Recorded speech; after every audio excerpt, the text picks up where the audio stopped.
Hi, beloveds. I'm going to do a little bit of a longer video. I know we all have really short attention spans, me included. Like, as time's going on, it's harder to watch these longer videos.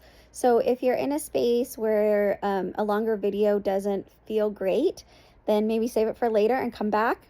Um, but I did want to talk about something that actually. A dear friend asked me to speak about, and that is the spiritual significance of what we're seeing right now with Donald Trump and Elon Musk.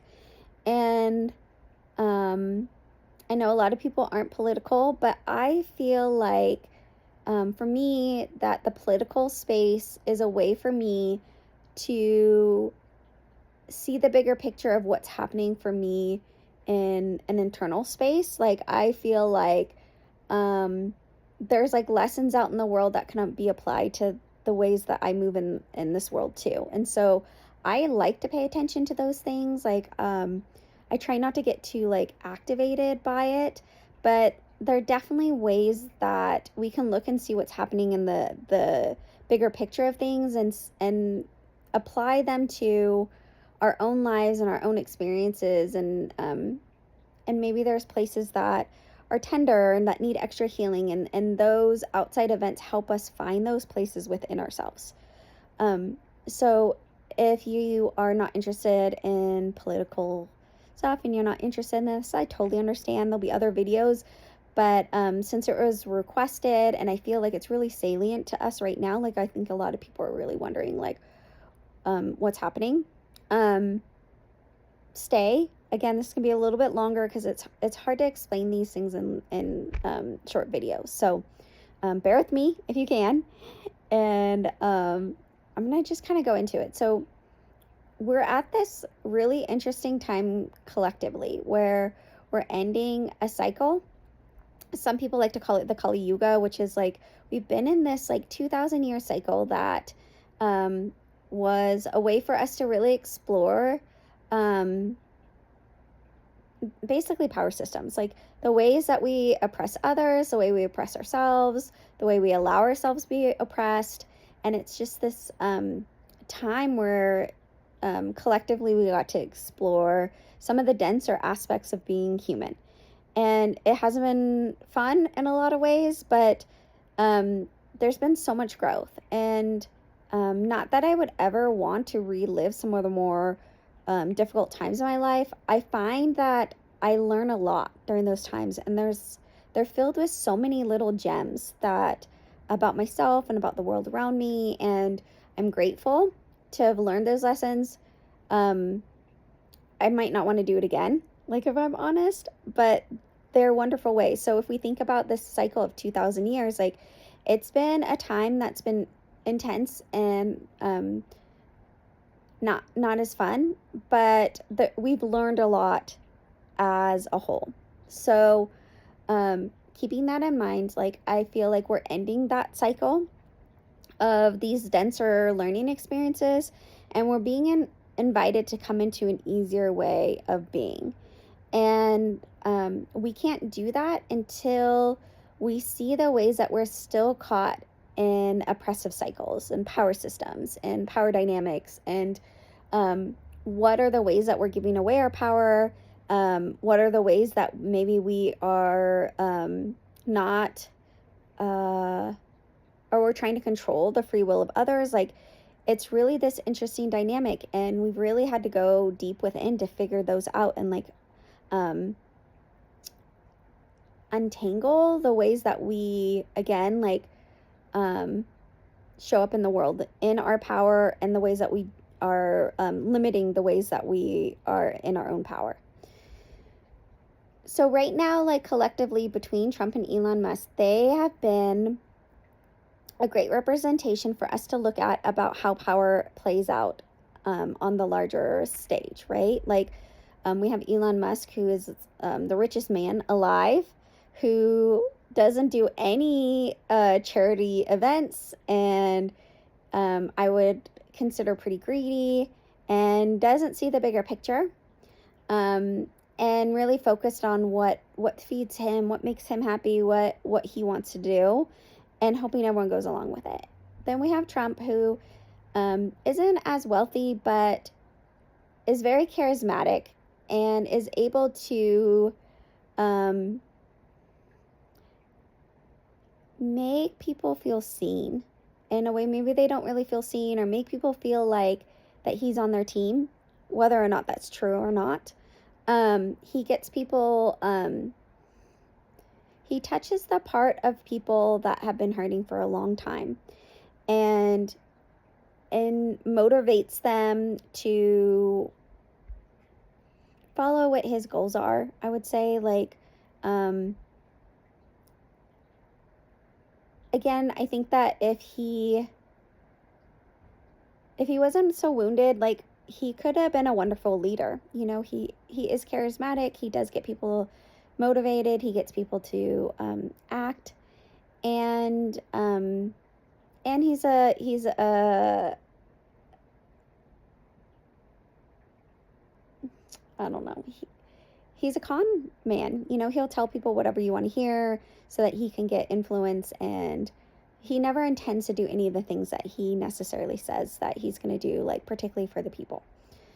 So it's been this part, and that's, politicians have been like that for so long. So, like, I'm not saying that either party's good, because I don't think that either of them really consider how their policies are affecting everyday people. So I'm not saying like either party's good or bad. I actually think both of them aren't great. But he kind of represents like the politician that will tell you everything that you want to hear, sweet talk you, get your vote, take your money, and then you never see them again. And then they make laws that go against your best interest. So he's like the perfect archetype for that, like this trickster, kind of malevolent trickster energy, right? So we have these two billionaires that come together, and they both need something, and they come together thinking that them coming together, they'll both get what they want. The irony in this is that neither of them are going to get what they want necessarily, like, but they were able to come together to do that.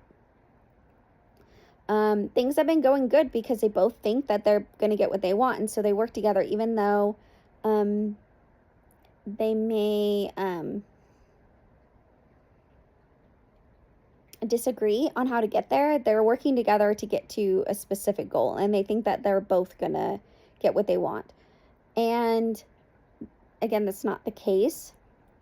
Now we see that Elon realizes that he's not going to get what he wants, and that that infuriates him. It brings up his wounded little boy. He starts acting out, saying things, and Trump immediately tries to shut him down, strong arm him into compliance, because that's what people like Trump do. And in this case, it actually, I think it did work. I don't know how long it's going to work. We'll have to see how it unfolds. But on a greater scale, we get to see like that this happens every single day, right? So, but we're moving away from that dynamic. Like, this is kind of like the death throes of that dynamic where you can strong arm or bully someone into complying. And enough people are waking up to their own power that they're kind of walking away from that type of system. That's like the long-term goal, is that we walk away from that system, because that system will never serve regular people. It only serves those that want to be bullies. And as we know, like the oppressors are as damaged as those that they oppressed, right? Or maybe even more so in some ways, because you kind of have to like sell your soul to be able to do that. So you lose a huge part of your humanity, right? And that's like unbelievably painful, right? To go on like a little tangent, like I know that there's like a lot of talk about Elon being on drugs, and like, you know, there's like this human part. It's like, that guy has everything he wants. Like, why would he ever want to be on drugs? And it's because he's lost his humanity. Like, he's lost his connection to what it means to care and love and empathize. Like, it's totally gone. And so he has to like soothe that empty hole in him somehow, right? He has, I don't even know how many children, and that's not soothing it. He has like so many houses, so many cars, so many everything, and still not soothing it. And he's now resorting to drug use to just soothe that part, right? But he's so disconnected from humanity, he doesn't even know what to do, I think. You know, he's so, you can look at him and you can tell he's not a happy person, right? So this is just kind of happening on a bigger stage, and we're kind of seeing the breakdown of what's going to happen. Again, we're at like kind of a plateau, like nothing's really happened. It seems like Elon's kind of backing down. I think he's going to come back for another round when he kind of figures out what that could be. So we're going to continue to see this out, but on a larger scale, they are going to be the representation, the macrocosm of what's happening in our lives, which is the microcosm, right? So just pay attention. You can ask your guides, like, what is it that I need to see in this moment? And just do the healing that you can during this time. So I'm sending you so much love and hugs. And if you haven't watched the tarot reading or the channeled message that I did from the Syrians, please go back and watch it. We go a little bit more into the personal part of this.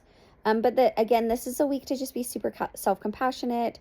Find a soft place to land right now. Like as things are kind of like escalating, long term, there is a potential for things to be really good if we can stay grounded, stay in our center. So I'm sending you so much love, and I'll see you next week.